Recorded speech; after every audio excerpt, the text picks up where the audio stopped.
vous souhaite la bienvenue à ericlatour.com. Dans quelques instants, on reçoit Marco Savard, conseiller municipal réélu pour une troisième fois dans le district numéro 8, le vieux Saint-Luc. Il était sous la bannière de Vision Legrand, auparavant de l'équipe d'Olbec, donc il doit maintenant composer avec ce nouveau conseil. Certains dossiers à l'ordre du jour, le boulevard Saint-Luc, le projet de la passerelle et aussi l'installation ou non d'un panneau d'arrêt à l'intersection Bernier et Savard. Mais d'abord, on rencontre une nouvelle élue. Elle prend la relève de son père dans le district numéro 6, NDL et une partie de Saint-Gérard, et j'ai nommé Patricia Poisson.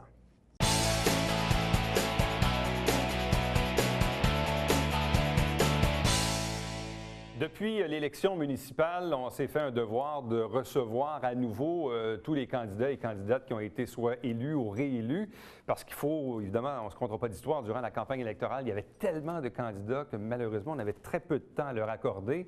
En temps normal, je me rappelle, 2009-2005, on pouvait faire des entrevues de 10-12 minutes avec chacun des candidats. Ce n'est pas un luxe qu'on a eu l'automne dernier, à peine 3-4 minutes. Donc là, maintenant, on a du temps, beaucoup plus de temps, parce qu'on est passé de 81 candidats à 13 élus. Avec nous, Patricia Poisson, qui représente désormais le district NDL et Saint-Gérard-Ouest. Bonsoir et bienvenue. Félicitations. Merci, Éric. Une campagne électorale, évidemment, vous connaissez déjà un peu le monde de la politique parce que votre père a représenté le district pendant quand même nombre d'années. Donc, vous prenez la relève du paternel. Est-ce que c'est un héritage qui est lourd à porter ou comment on l'entrevoit, ce volet-là? Je te dirais que c'est pas du tout lourd à porter. Quand j'ai fait mon porte-à-porte, j'en ai fait quelques journées avec mon père et je te dirais que les gens étaient très reconnaissants du travail qu'il avait effectué dans le district. Je pense que c'était un conseiller disponible qui était là pour les résidents et résidentes. Puis je pense que ça, son travail est reconnu, qui fait en sorte que souvent les gens me disaient, bien, si le pommier est bon, bien, la pomme, elle ne devrait pas être mauvaise. Bon. Est-ce que ça donne quand même une pression additionnelle, c'est-à-dire d'avoir à porter le nom de famille Poisson dans un district où votre père donc l'a représenté, puis même je dirais que la plupart même de ses adversaires ont toujours reconnu son bilan dans le quartier. Même, je me rappelle une élection, il avait été réélu par acclamation, ce qui est extrêmement rare. Donc quand personne ne veut se présenter contre quelqu'un, ça en dit long. Donc je pense que la qualité du bilan est au rendez-vous. Maintenant, est-ce que la pression est additionnelle de par le fait qu'il a bien performé dans les derniers mandats?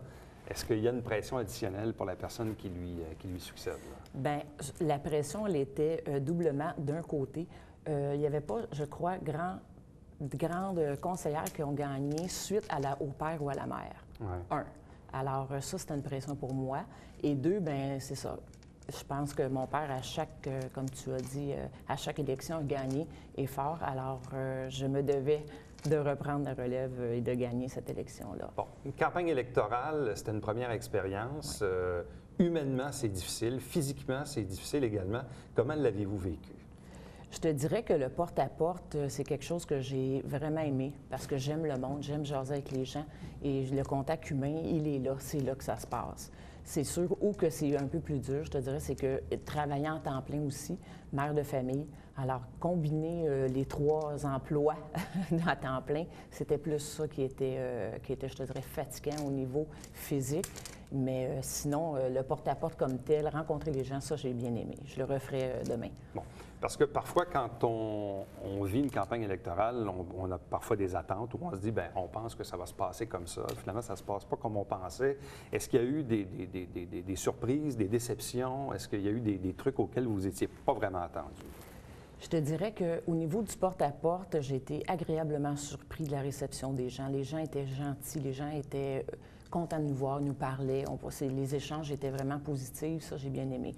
Je pourrais peut-être en profiter. Je pense que la journée d'élection, je ne m'attendais pas à avoir une journée qui se passait de cette façon-là, où que les gens vraiment là, étaient, je pourrais même dire méchants, mais j'ai trouvé ça déplorable. Mais en souhaitant que dans les années antérieures, que ça se passe autrement, qu'on fasse une campagne électorale sur les idées sur la personne et non, pour débattre contre l'autre, mais parler de soi.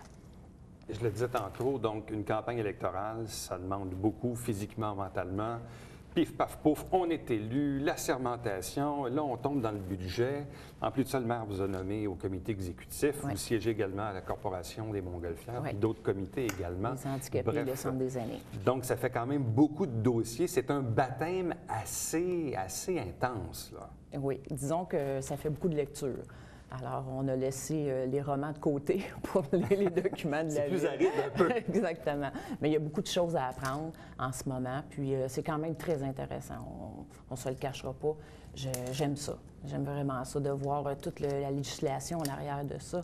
Parce que des fois, on dirait, on ferait ça comme ça, mais tu peux pas. Là. Il y a une réglementation, il faut la respecter.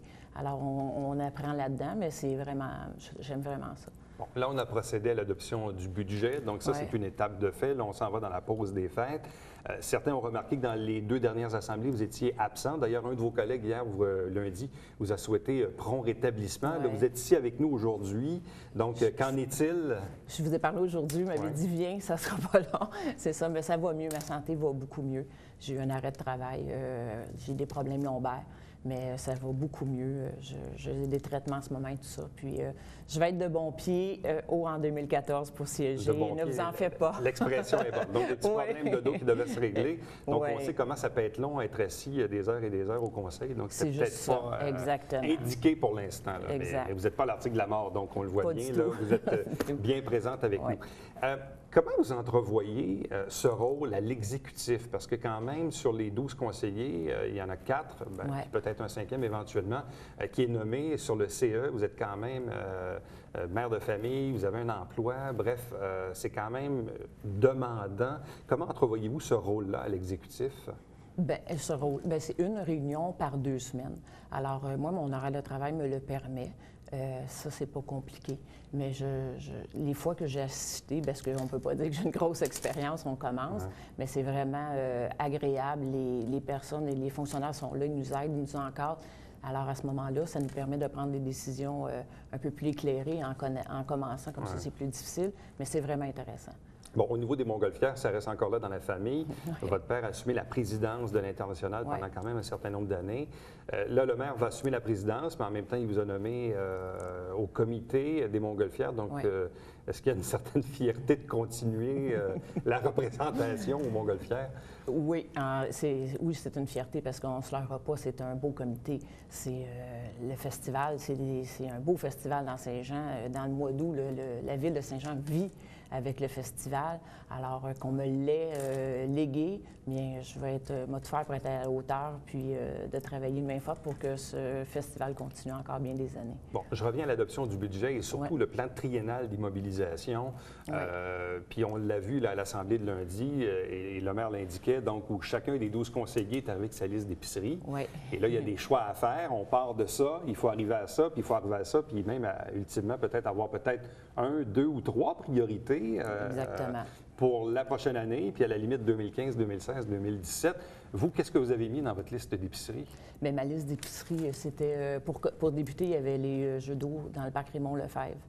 Alors, ça a l'air qu'il y a beaucoup de conseillers qui veulent des jeux d'eau, semble-t-il. Bien, je pense que c'est très gagnant ces temps-ci. Puis les jeux d'eau sont beaucoup plus abordables au niveau des coûts aussi pour une ville, au niveau des taxations. C'est plus abordable. Puis on parle d'un petit jeu d'eau où que les enfants en bas âge aussi peuvent en profiter. Tandis qu'une piscine, un enfant de 6-7 mois ou 1 an qui commence à courir, tu ne l'enverras pas nécessairement dans la piscine, mais le jeu d'eau, il va s'amuser. Alors, c'est pour ça. On le regardait aussi pour asphalter des sentiers piétonniers et l'ajout des parcs. Et en ce moment, on est en train de regarder également l'ouverture de la rue Dijon entre Grand-Bernier et Industriel. Donc, des jeux d'eau pour le parc Raymond-Lefebvre. Ça, c'est le parc qui est dans Saint-Gérard. Exactement. C'est le seul point d'eau, d'ailleurs, qui va y avoir dans Saint-Gérard. Qui n'est pas très loin, d'ailleurs, d'Hydro-Québec, pour situer les gens avec la rue Normandie. C'est le parc de mon enfance. Le terrain, exactement. C'est pour ça, mais parce que des fois, le parc Raymond-Lefebvre, ça ne dit peut-être pas grand-chose aux gens qui habitent un peu plus loin. Bien, dans notre jeunesse, on allait plus jouer au baseball ou à balle-molle. Oui, bien, en fait, il y a le parc école de l'école Saint-Gérard, qui est un peu plus bas, mais disons pour cette section-là du quartier. Vous avez dit donc asphalter des sentiers. On fait référence à quoi? Bien, c'est quand tu as, exemple, des aires de parc qui se trouvent entre des rues. Alors, pour qu'on puisse passer d'une rue à l'autre de façon sécuritaire, bien, les faire asphalter pour que la circulation se fasse mieux et que ce soit plus sécuritaire. Bon, vous parlez de l'ajout d'un parc? Non, des ajouts au niveau des modules. Au niveau des modules, au niveau des jeux, là, c'est ça? Parce que les parcs, il manque beaucoup de balançoires. C'est à peu près, là, je dirais, les commentaires que j'ai entendus au porte-à-porte. Des balançoires, mais pour du 0 à 5 ans. Alors, pour le reste, c'est bien garni, mais pour les plus petits, c'est qu'est-ce que les gens ont demandé le plus. Bon. Et quand on parle du prolongement de la rue de Dijon, c'est qu'en ce moment, pour situer les gens, on est sur le boulevard industriel. Oui. Là, il y a la rue Saint-Louis bon, qui débloque maintenant. Qui s'en va jusqu'à Séminaire. Qui s'en va jusqu'à Séminaire, puis même à la limite jusqu'à Champlain. Oui. Mais après ça, l'autre tronçon qui passe devant Transport Bourassa, c'est bien ça? Il y a un tronçon qui est fait en ce moment. C'est juste, dans le fond, de terminer ce tronçon-là qui se rend à Grand-Bernier. Ça pourrait de beaucoup aider la circulation automobile, parce qu'en ce moment, quand on arrive à Saint-Louis, on a le choix d'aller soit sur Godette ou d'aller sur Aubry. Puis l'embranchement Aubry-Grand-Bernier n'est pas toujours simple quand on tourne à gauche, là, vers le sud. C'est pas évident. Là. Puis la seule artère, dans le fond, qui traverse la ville au complet, c'est Saint-Jacques. Ouais. Alors, dans le fond, Dijon permettrait vraiment de Grand-Bernier descendre jusqu'au bord de l'eau aussi. Saint-Louis se rend jusqu'à la rivière. Est-ce qu'il y a beaucoup de rues qui ont besoin d'asphaltage? Oui, oui, il y en a dans le quartier Notre-Dame-de-Lourdes, quand je te dirais plus le vieux secteur, le domaine, on appelait ça du domaine. À ce niveau-là, il y aurait quelques rues aussi qui sont sur la liste d'épicerie, comme on dit. Donc, on verra bien sûr la suite des choses. Donc, on va vous souhaiter un joyeux temps des fêtes. Merci beaucoup. Un bon repos pour régler les problèmes de dos. Oui. Donc, Puis moi aussi, je vais en profiter aussi pour souhaiter des joyeuses fêtes à toute la population de Saint-Jean. À mes résidents du secteur 6 et la santé, je pense que c'est le principal. Hein. Après, merci beaucoup. On fait ce qu'on veut. Merci. Joyeux temps des fêtes. Merci. Restez avec nous puisqu'au retour, on reçoit un élu qui, lui, vient d'être réélu pour une troisième fois.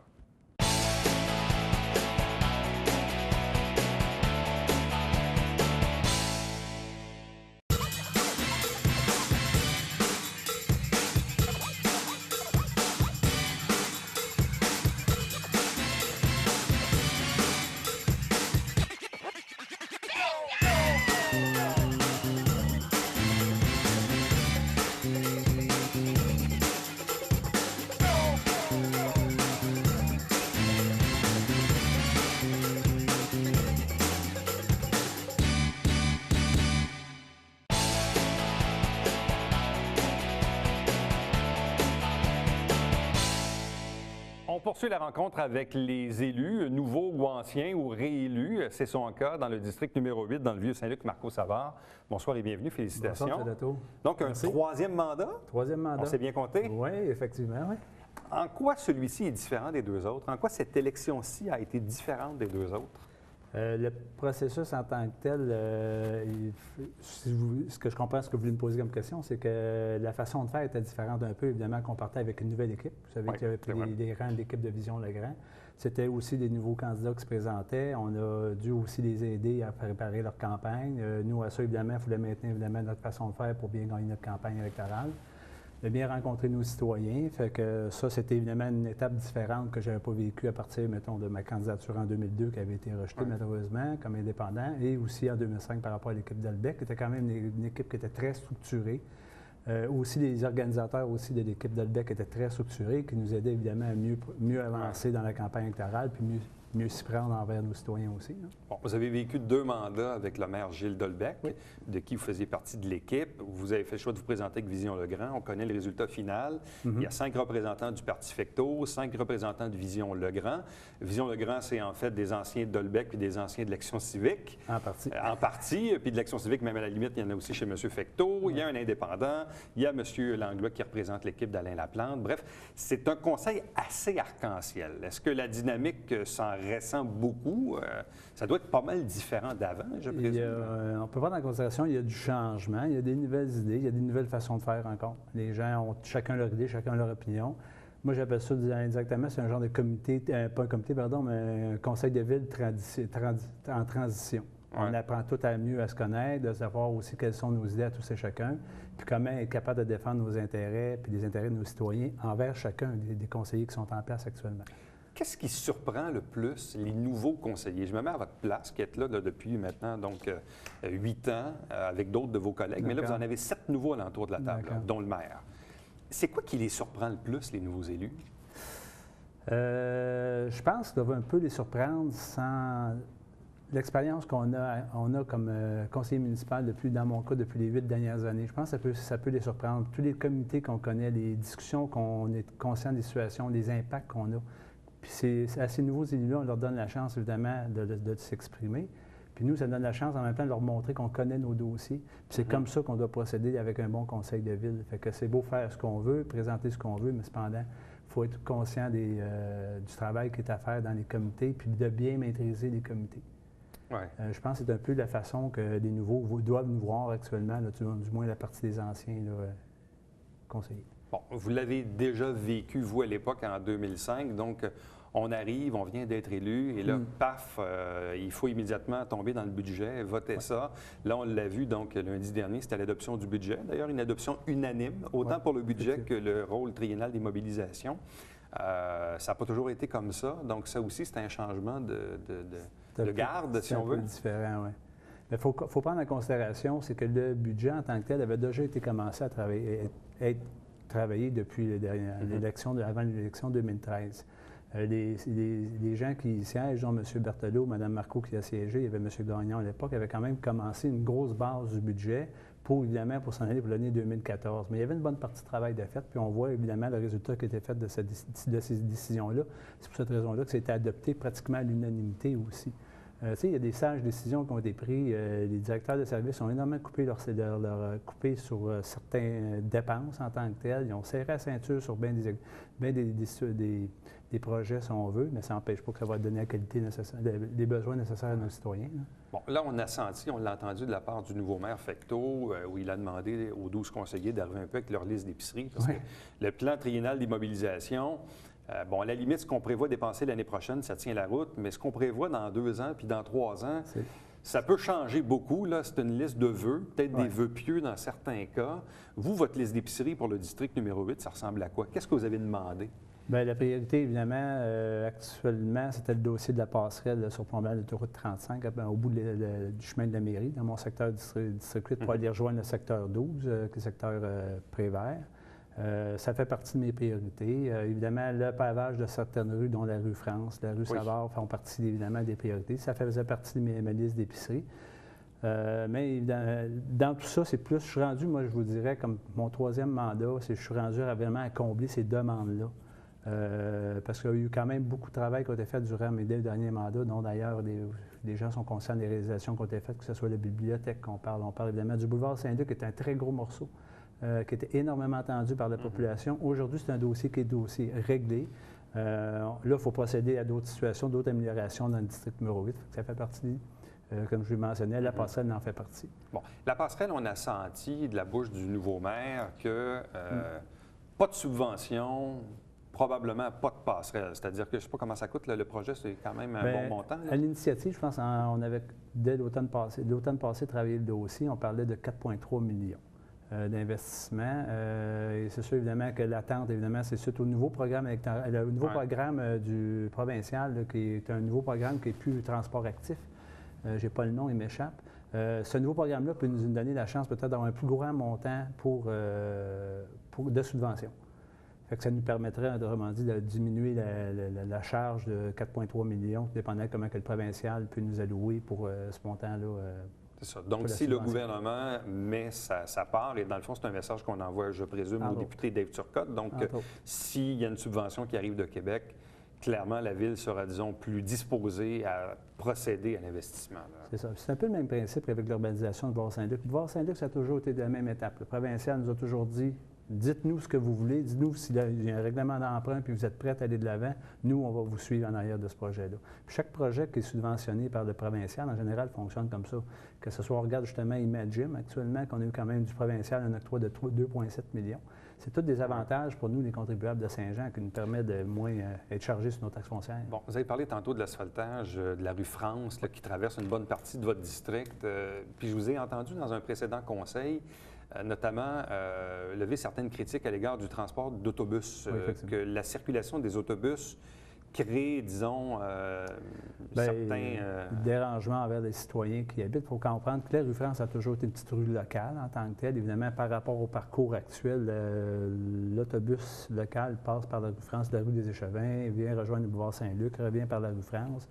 Il faut comprendre que les infrastructures de la rue France n'est pas en bon état pour recevoir quand même un autobus, quand même une masse assez importante, puis que ça dérange la population. Est-ce que ça vibre dans les maisons? Oui, définitivement. À certains endroits. Puis l'état du pavage fait que ça en rempire la situation. Cependant, à ça aussi, il reste que l'utilisation d'autobus est très peu convoitée à cet endroit-là. Fait que ça fait comme, moi, à ma considération, ce que les citoyens m'ont fait part, bien, pourquoi pas la laisser passer sur le boulevard Saint-Luc et ne pas la rattacher dans le parcours par la rue France. Bon, là, il arrive quoi maintenant avec le dossier du... Stop! Pas le panneau d'arrêt à l'intersection Savard et Bernier. Pour faire une mise en contexte, à l'occasion du dernier festival de Montgolfière, donc on sait qu'il y a toujours un peu plus de circulation, on avait posé un stop d'une façon temporaire. Il semble que ça a été grandement apprécié par une partie de la population. Vous, au départ, vous n'étiez pas très, très chaud à l'idée de mettre un panneau d'arrêt à cet endroit-là.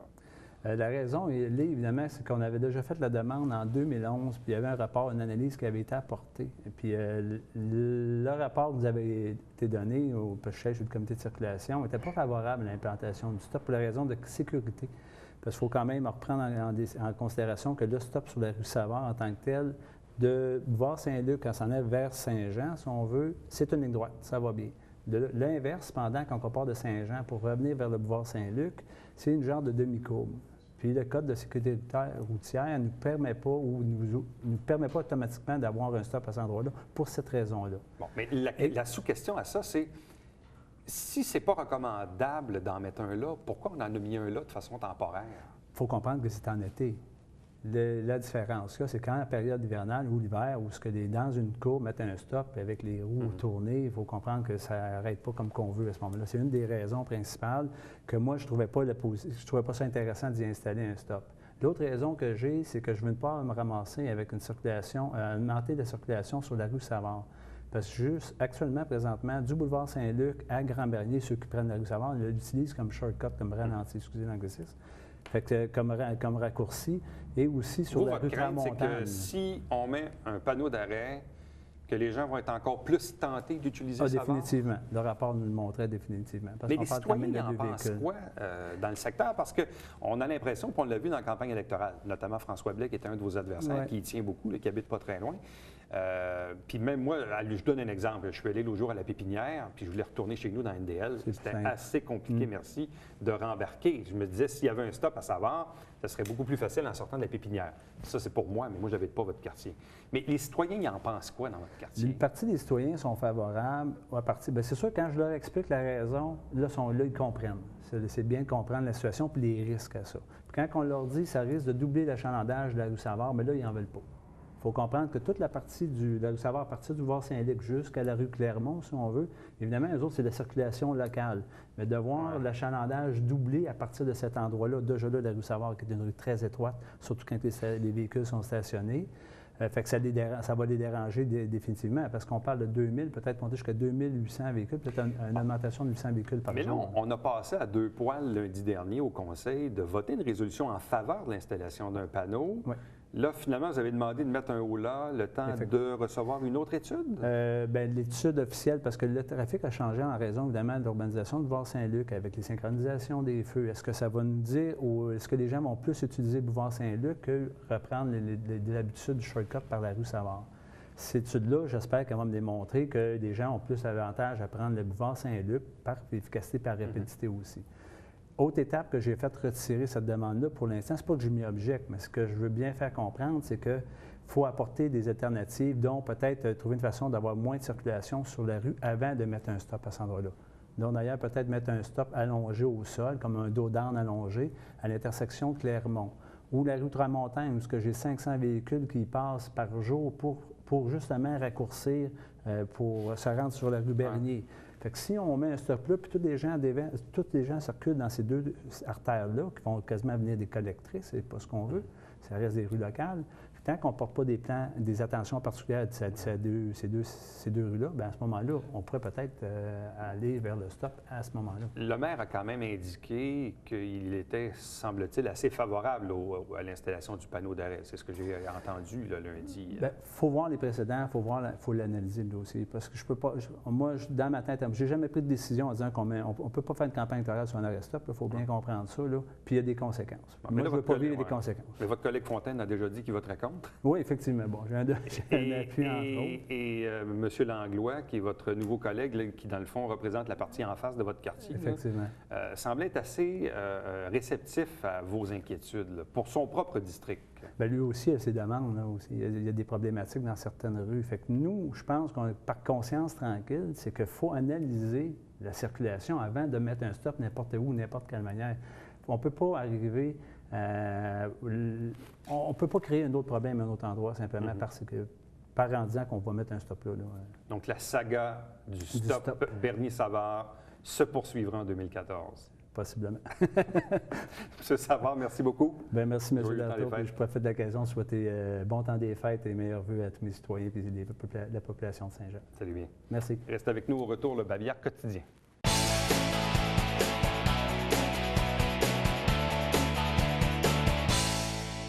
Si vous êtes des utilisateurs du circuit 96 pour le transport interurbain en autobus entre Saint-Jean et Montréal, je vous invite à vous télécharger autant sur Apple que Android. L'application Transit, c'est franchement super intéressant, c'est gratuit, puis ça vous donne les horaires et tout ça, c'est vraiment très intéressant. À chaque semaine, on vous présente une émission qui s'appelle Saint-Jean-sur-Richelieu pour vous présenter les débats de nos élus à l'Hôtel de Ville. Donc, vous avez la grille horaire à l'écran. Je vous rappelle que la télé du Richelieu a déménagé depuis près de 6 mois maintenant au 145 rue Richelieu. Nouvelle adresse, bien sûr. Pour me joindre par courriel, ericlatour@commercial-tvrcherneuf.com. Visitez notre site Internet pour voir toutes sortes de choses, voir les autres émissions de l'antenne, également nos entrevues en format YouTube. Également, je vous rappelle qu'on a une page Facebook. Vous pouvez nous suivre également sur Twitter. Et puis, ericlatour.com, c'est diffusé tous les jours de la semaine à 10h, 17h, 22h, 1h30 la nuit. Et on rappelle le dimanche entre 16 et 18h30 où on vous repasse là, en rafale nos 10 émissions, c'est-à-dire nos 10 entrevues, nos 5 émissions en continu. Rendez-vous demain. Bye bye.